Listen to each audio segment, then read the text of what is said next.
G'day. What I'm going to have a look at in this video is expected outcomes, and again we're looking at probability and how we can work out what we think the actual outcomes will be. So these are the number of outcomes we would expect or predict would happen when an event occurs. So it is only a prediction, and it may not actually be the same as the actual result if the event is completed. So we'll look at some examples and work out how we can determine these number of outcomes. So the number of expected outcomes is the probability of that single event occurring multiplied by the number of trials. And that'll become a little bit more evident as we go through some examples. So first example, if a die is to be rolled 180 times, how many times would you expect it to land showing a 5? Well, we could actually go and do the experiment 180 times, and we would probably get different results each time. But we're going to try and predict how many we would get.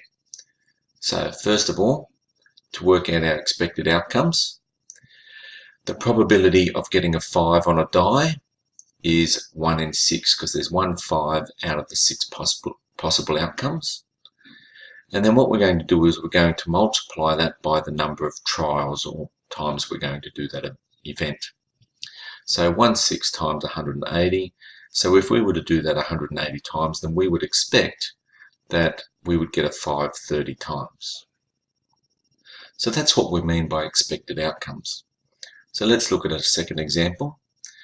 We're going to look at a farmer who collects 450 eggs over 7 days or in a week.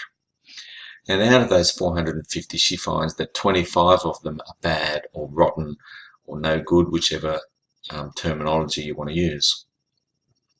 The next week, she goes and collects 936 eggs. So if she uses those results from before, she might be able to predict how many she would expect to be bad. So let's look at our expected outcomes. There were 25 out of the 450 that she collected that were bad. And then we're going to multiply them by the 936 eggs that she collected the following week. And when we do that calculation, we find that there's 52 bad eggs. Now you notice I didn't simplify that fraction. Normally you would simplify some probability, but it doesn't take or change or have any bearing on our overall value. So I don't have to go and simplify that first.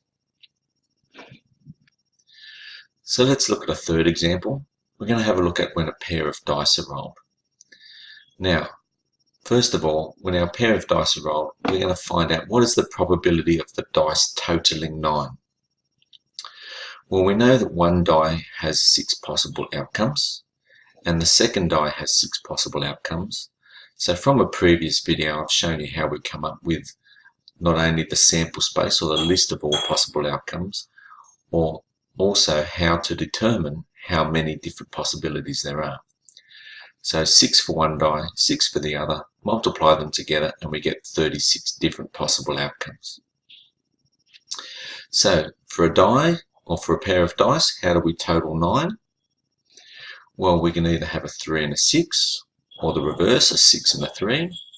So they're different outcomes, and a 4 or a 5 or a 5 and a 4. Now they look the same when we roll our pair of dice because we can't tell them apart, but they're actually different outcomes. And again, when we do a table or an array, we can actually list those different 36 possibilities to see that they are different.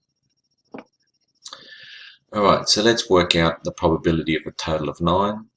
There were our 4 different possibilities out of our 36 possible outcomes.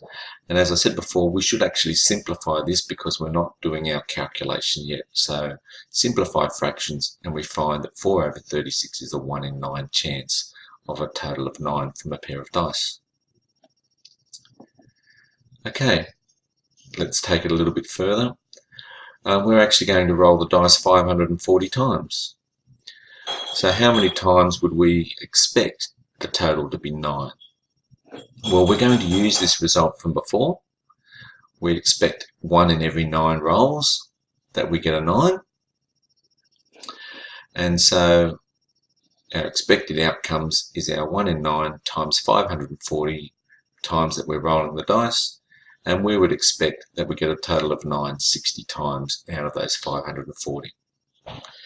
Does that mean if we actually rolled them 540 times we would get exactly 60 each time, totaling 9? No, but that's what we're expecting will happen each time. So if we actually do the experiment, we'll probably get something different, but we should get something fairly close to that. So what you now need to do to get better at this is you need to practice, and then practice some more, and then practice again. And the more that you do that, the easier it will become and the better you will get. So I hope you've enjoyed this video and found it useful, and maybe you'll look at some more and find that it will be helpful for you also.